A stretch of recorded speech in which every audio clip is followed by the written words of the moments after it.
suffering a devastating explosive decompression, Flight 811 was still in a steep emergency descent, passing rapidly through 15,000 feet to reach breathable air. United 11 Heavy, say your altitude now.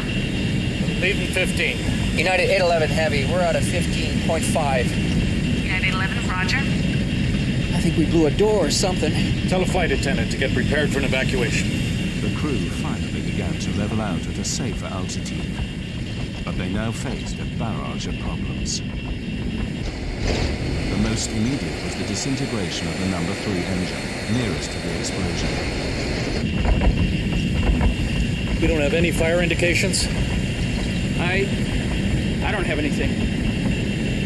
Okay, we lost number 3. Let's shut it down. There's no N1. Yeah, okay. Ready for number 3 shutdown checklist. Number 3, before you shut down number 3, the generator went off. Looks all right to try it now.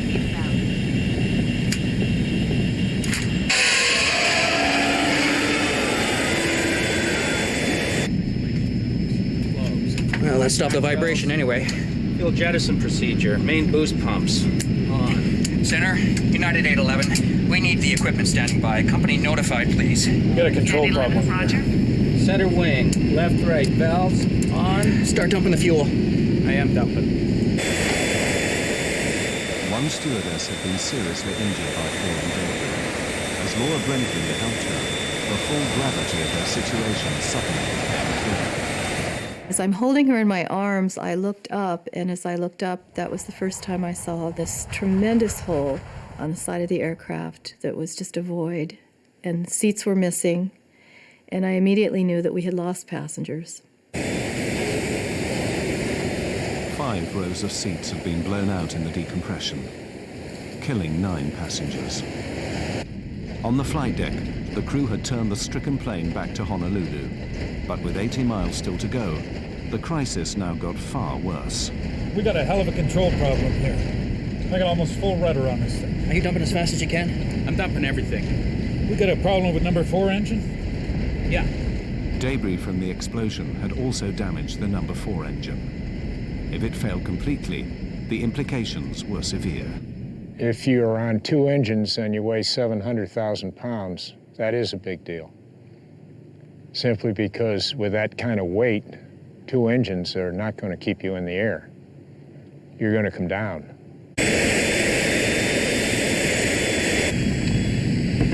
Can you maintain 240? Yeah, just barely. We're losing altitude. No, it's... Center, United 811 Heavy. Do you have a fix on us? Affirmative, sir. I have you on radar. Okay, we've lost engine number 3, and we don't have full power on engine number 4. We can't hold altitude right now. We're dumping fuel, so... United 11 Heavy, roger. I show you 60 miles south of Honolulu at this time. Roger. I haven't talked to anybody yet. I can't get to him. You want me to go downstairs and take a look? Yeah, let's see what's happening down there.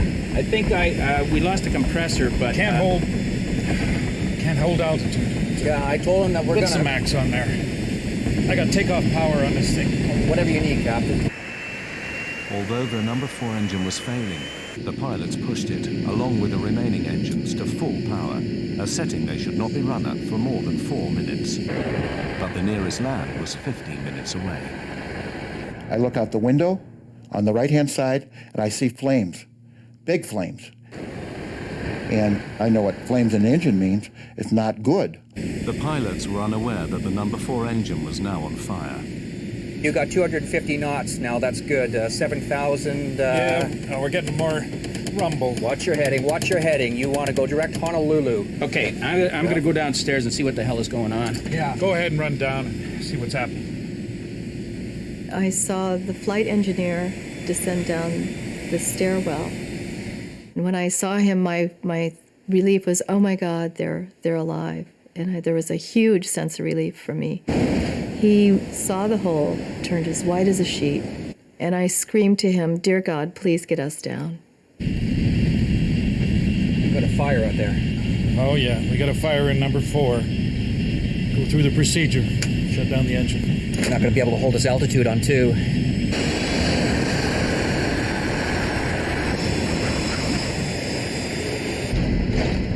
fire on the right side. We're on 2 engines now. The whole right side is just gone from about the one right back to it's just open. You're just looking outside. What do you mean? It looks like a bomb.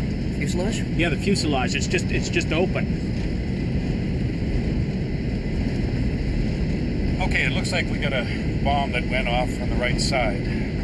The whole right side is gone. Yeah, from about the one right back to Anybody? some people are probably gone. I don't know.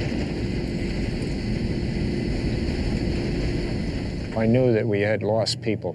I didn't know how many.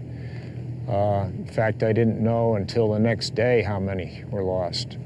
But, you know, it's a terrible thing when you're a captain of an airplane and you lose passengers.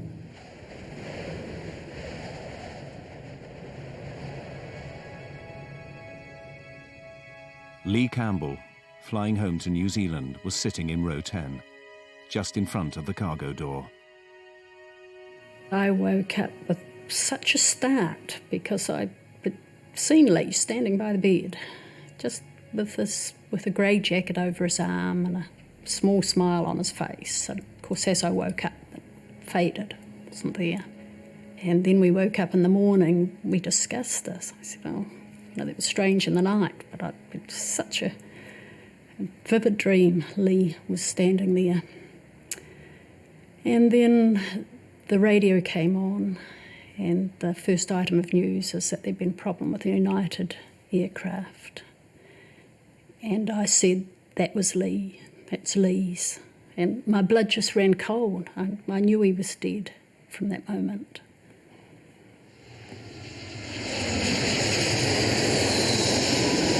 Center, do you read? We evidently had a bomb or something. A big section of the right side of the airplane is missing. 911 Heavy, roger. I wouldn't go any faster than I had to because that hole, I mean, I wouldn't get it over 250 knots because that's a big... Okay, what's our stall speed? I wouldn't go below 240. Yeah. I don't know if we're going to make this. We didn't know that we were going to make it back. So we were actually preparing to ditch that airplane at night in the Pacific Ocean, which has never been done before. In the cabin, the crew prepared for the worst. My training kicked in and got up from my jump seat and started instructing the crew.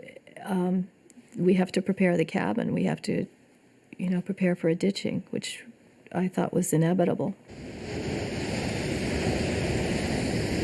You're running around getting life vests on, and I do remember thinking, I'm not sure this is going to matter, because when we hit the water, you know, I just imagine the plane's going to split apart.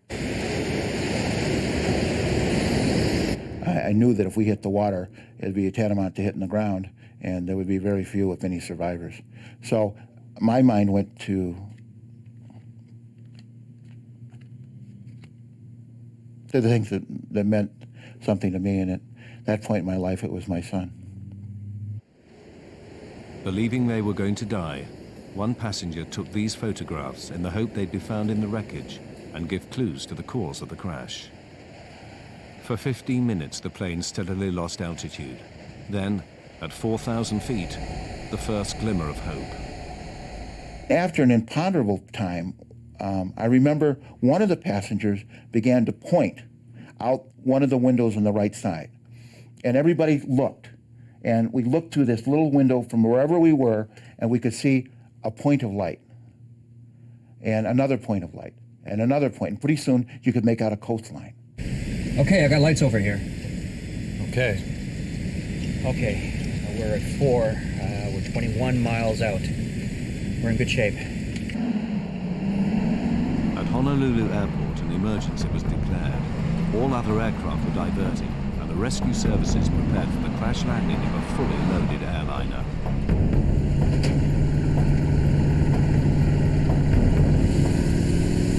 Hey, you want to give me some speeds? Yeah, 150 is going to be your 2-engine. Use a 160. I need souls on board if you have it. Okay, souls on board. 160 is the minimum.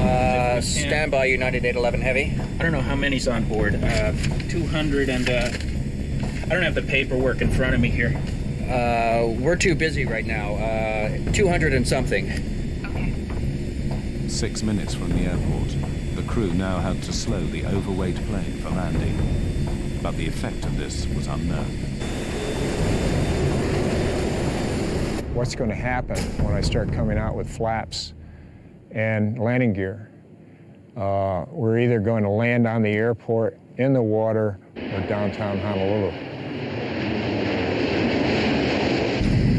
Okay, we'll try 10. Okay, inboards are coming to 10. How do the controls feel? All right so far. But the flaps were damaged and could not fully extend. This meant that Flight 811 had to land dangerously fast. You have 811 Heavy. Do you have the airport in sight? It's over here to the right, Captain. Okay. Okay, we have the airport. United 811 Heavy. 811 is clear to land 8 left. Equipment standing by. Wind 05012. Clear to land. 8 left, United 811 Heavy. As the unstable 747 lined up for landing, the pilots knew they would only have one attempt. But even if they got it on the runway, the nagging question remained. Would the stress of impact cause the damaged and overweight aircraft to disintegrate?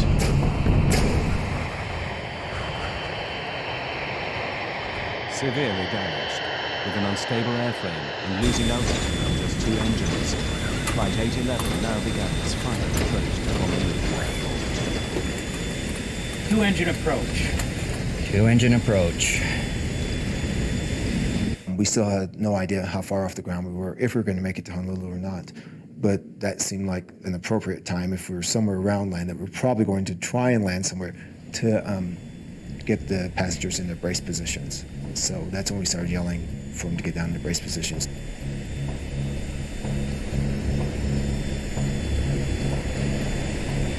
Every molecule in my body combined to express, get this damn airplane on the ground. Well, how are we doing on the hydraulics? Hydraulics are good. You got brakes? Normal hydraulics. So we got brakes, but you're only going to have reversing on 1 and 2. Though I thought maybe there was a chance that we were going to actually be able to attempt to land, the thought came to my mind, what happens now? Do we, on impact, do we explode? Do we fall out this huge hole? Despite dumping fuel, the aircraft was still critically overweight. But without full flaps to keep it in the air, it had to approach fast. 1,000 down. The danger was that the undercarriage could shear off and the plane break up. 1.5 high. 190.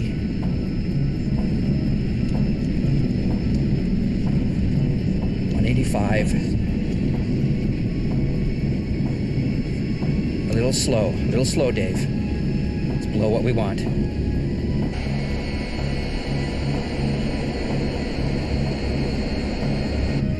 Coming up on the glide slope. Okay. Well, let's try the gear. No one knew if the explosion had damaged the landing gear. I remember Laura saying to me that she didn't hear the landing gear go down. And it was loud, it was still loud, and I didn't hear the landing gear go down. So that's another thought. Maybe they can't get the landing gear down. Maybe it's not down. Got gear down, we're clear to land, and everything's taken care of as far as we know.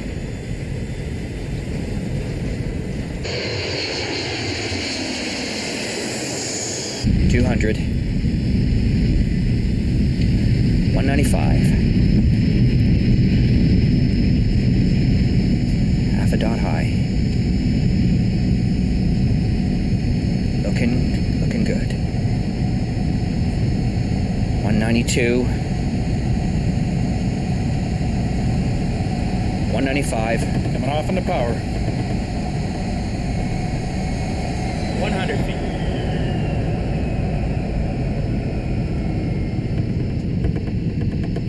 50 feet.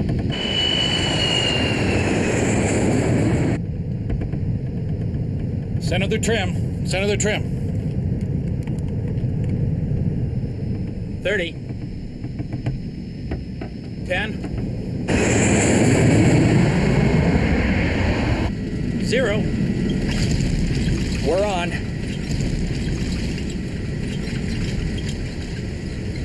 Gears holding.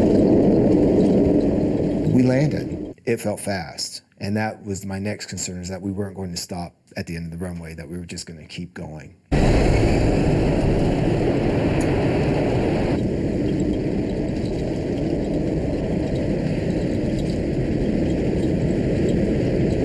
And all of a sudden we were slowing down. And I said, oh my God, we've landed. We're on ground. And the people started applauding.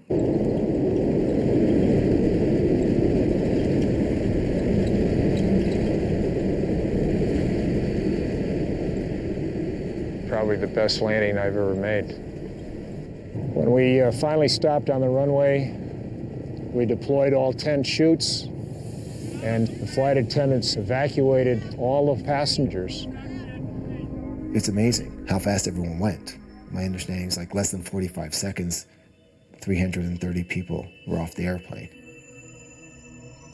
We were probably 20 feet off the ground, and I would have stepped out of the airplane without a slide. I wanted to get off so bad. Fortunately, there was a slide. I stepped into the abyss, fell into the slide, whooshed down to the bottom of the thing, and then you hit feet running. The slide kind of kicked me up and flew me up into the air, and my thought was, oh my God, I'm going to survive this whole thing, and I'm going to get wiped out here on the evacuation, because it just really threw me. And I landed and scraped up my legs pretty badly and landed on my feet, and it wasn't until that moment that I had the sense of, I'm here, I'm okay, I'm on the ground. When we got all our switches off, I ran through the airplane, made sure there was no one else on the airplane, came up to the door one left, and went down the slide, and I came around the front and I saw that humongous hole in the side, and I just couldn't believe it.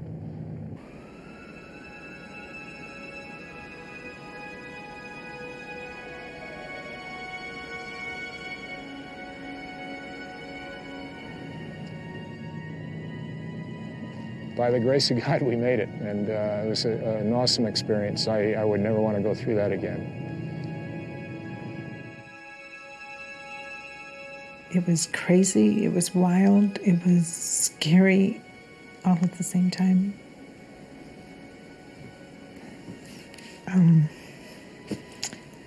I just thought that was the end, that we were going to die. I mean, that was my first thought, that this is the end.